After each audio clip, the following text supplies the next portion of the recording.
này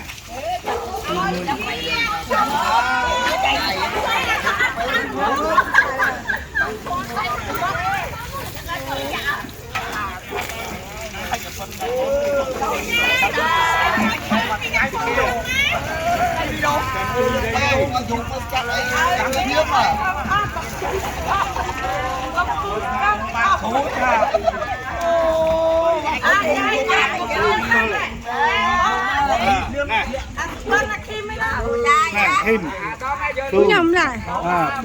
anh nhầm ở đây nhầm chuột món nhầm ở đây nhầm để chú nhầm căn camera mà đâu ở đây nhầm ấy nhầm căn camera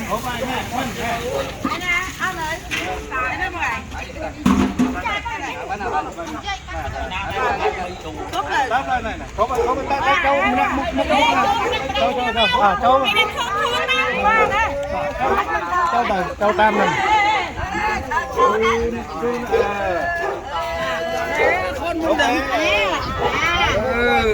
bác sĩ trong chị mẹ nè con nào